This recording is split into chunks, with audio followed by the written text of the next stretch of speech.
guys, meron nga pala akong product sa aking yellow basket. Itong O2O Hote Longwear Velvet Mattress. Ano Hote? Oat yun! Oat! Ibig sabihin, elegant, high class. Ganun ba? Alam ko kasi Hote. Katunog ng Sote. Sote lang kasi alam ko. Anyway, ganun din yan. Guys, ay mami ay at ngayong gabi ay maggaganda-gandaan tayo. May kasabihan po tayo, pangit man ako sa inyong paningin, bala kayo dyan, charot. Akala ko sasabihin mo pangit di kayo sa aking paningin. Di man tayo ganun kaganda, pero gaganda pa rin tayo kahit paano kapag tayo ay nag-aayos. Oo nga lang, paggamit mo tong gagamitin kong lipstick na O2O. Ay siya, bago ang lahat, magpulbo muna tayo. Dahil masyado na tayo nagmamantika, baka yung mukha natin ang ipang sote. Ay, napansin mo? Oo. Ay siya, huwag ka nang magulo dyan, mag-umpisa na tayo. Buksan na natin ang Samurai lipstick. Dapat ganun parang sword pa rin. Ito nga palang gagamitin ko ay yung shade number 6, yung amber tea, bagay sa mga morena.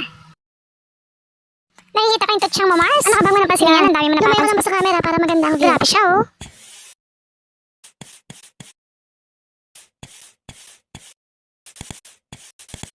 Sabi natin. Yan. Ay, wow. O, diba? Ano, ang ganda. Sabi ko sa'yo, Mars, eh. Maglagay na tayo sa ating mga mata, gawin natin ito eyeshadow. Ay, but then, 2 in 1. Pwede rin ito pang picture ng bahay mo para 3 in 1 na. Ay, wag naman, Mars. Yan, tapos na. Pulbo sa lipstick lang. Okay na.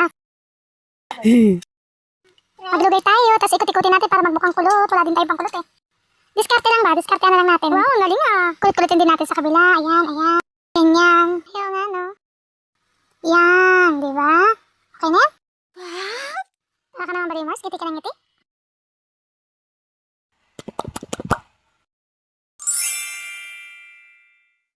At syempre, nandito na yung aking anak at mangungulit na siya.